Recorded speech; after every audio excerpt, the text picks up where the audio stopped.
Fala, meu povo, João Abrantes na área e com o segundo episódio da série de gestos não verbais que você precisa conhecer para decolar sua vida social. E se você quiser que tenha uma parte 3, não deixe de curtir, comentar e, se possível, compartilhar esse conteúdo daqui. O engajamento é fundamental para que essa série continue, então conto com a tua força, beleza? E vamos aos gestos da vez. Primeiro gesto, quebra de contato visual. Já sei, você vai me dizer que é mentira ou insegurança, né? Bom, pode ser, mas você sabia que a quebra de contato visual também pode ser um sinal de conforto? Pois é, segundo o especialista em linguagem não verbal Joe Navarro, quando alguém fica confortável na nossa presença, o sistema límbico dela, que é aquela parte do cérebro responsável pela autopreservação, ele para de te enxergar como uma ameaça e isso deixa a outra parte mais tranquila para poder olhar em volta enquanto ela fala contigo. Aí você vai me perguntar, pô João, não entendi. Se a pessoa tá confortável comigo e ela não me enxerga como uma ameaça, então por que ela ia ficar quebrando contato visual comigo para ficar olhando em volta? Muito simples, para ela poder pensar com mais clareza e formular um raciocínio sem a necessidade de ficar olhando para você e correndo o risco de perder a concentração. É por isso que eu digo, cuidado com essas visões muito simplistas da linguagem não verbal, porque isso pode fazer com que você tire uma conclusão errada sobre alguém. É por isso que você tem que verificar quais são os outros sinais de linguagem não verbal que a outra pessoa está exibindo, além desse daí, para poder contextualizar e tirar uma conclusão mais precisa. Segundo gesto, direção dos pés. Você está na dúvida se a outra pessoa está com tempo ou até mesmo disposição para falar contigo? Então olha para a direção dos pés dela. Se ambos estiverem apontados para outra direção que não seja a sua, é bem provável que a resposta seja não. A regra aqui é bem clara. Quanto mais longe do cérebro, mais difícil vai ser para controlar. E poxa, tem muita gente que já aprendeu que é feio falar com alguém de braço cruzado,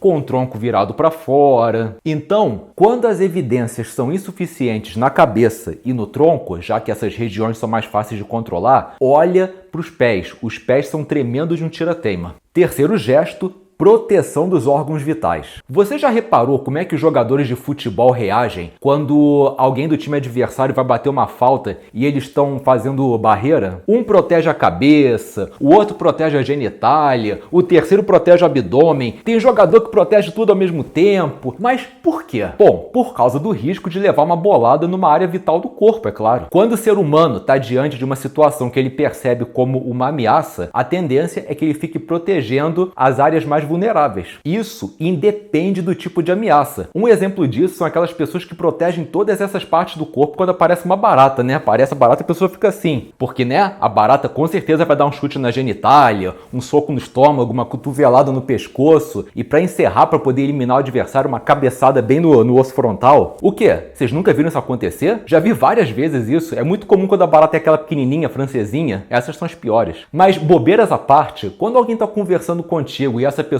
fica protegendo essas áreas vitais, tipo cruzando o braço, cruzando a perna, baixando o queixo para proteger o pescoço, etc., é porque alguma coisa está deixando essa pessoa desconfortável. Esse desconforto não necessariamente é ruim, pelo contrário, pode ser que o contexto seja positivo. Por exemplo, a pessoa está afim de você, só que ao mesmo tempo ela é muito tímida. Isso é uma possibilidade. Mas, João, isso não pode ser frio de repente? Pode. Por isso que, mais uma vez, eu vou falar, tem que contextualizar, não pode tirar conclusões se baseando em um só sinal. Quarto gesto, projetar o queixo para frente. Tipo assim, se alguém fizer isso enquanto estiver conversando contigo, abre o teu olho, porque isso costuma ser um sinal de raiva. Qual é a explicação disso? Seguinte, quando o ser humano está com raiva e querendo intimidar alguém, ele inconscientemente vai adotar uma postura que dá a entender que ele é maior do que aquilo que ele de fato é. E o queixo projetado para frente é uma dessas mudanças posturais que ele faz para supostamente amedrontar a outra parte. Então, já sabe, se o papo estiver tenso e a pessoa ainda por cima começa a projetar o queixo para frente, é porque ela está começando a perder o controle das emoções, então toma cuidado. Quinto gesto, exposição da esclera. A esclera é a parte branca do olho. Então, quando você vê uma exposição massiva da esclera, principalmente quando isso for acompanhado de uma elevação das sobrancelhas e elas estiverem formando uma linha reta, isso geralmente é um sinal de medo. Agora, assim como toda e qualquer microexpressão facial, esse tipo de gesto pode ser bem rápido, coisa de fração de segundos. por isso que você tem que prestar muita atenção e treinar bem o teu olho. E qual é a relevância desse gesto? Bom, ele é muito útil para você descobrir que assuntos que incomodam a outra pessoa. Por exemplo, imagina uma mulher que ainda está conhecendo um cara, que está naqueles estágios iniciais do relacionamento e pergunta para ele assim: mas vem cá, você gosta de criança? Você tem vontade de ser pai? E o cara, né, ele reage assim: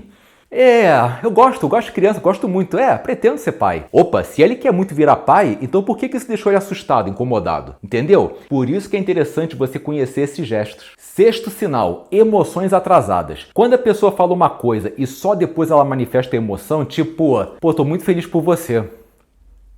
Isso geralmente é um sinal de que ela está forçando uma emoção que ela na verdade não está sentindo. Isso é um indício de mentira? Na maioria das vezes sim, mas existem exceções. Por exemplo, quem trabalha lidando com o público, principalmente na parte do comércio, geralmente tem que sorrir para o cliente. Esse sorriso é meio que um protocolo social, né? Isso não quer dizer que a pessoa está feliz, mas ao mesmo tempo não quer dizer que ela está mentindo. Por isso que eu falo, cuidado com esses conceitos absolutos na linguagem não verbal. As coisas não são tão 880 como muitos pensam. Sétimo e último gesto, fazer beicinho, tipo...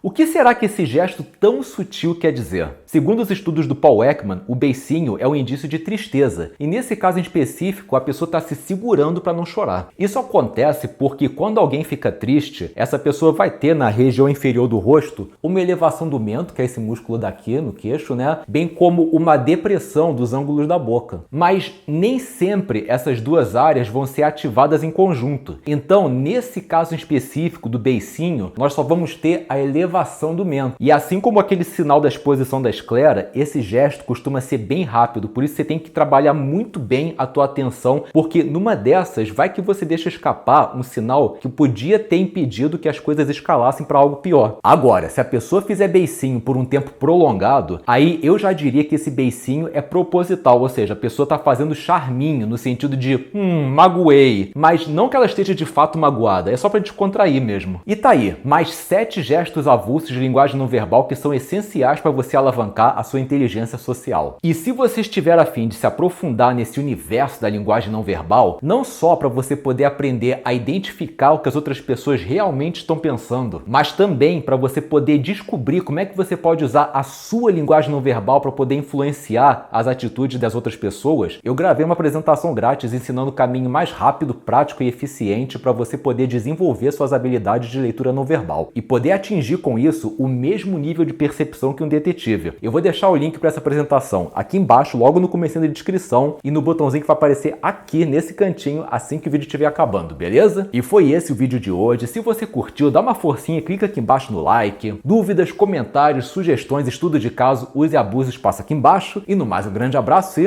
até o próximo vídeo.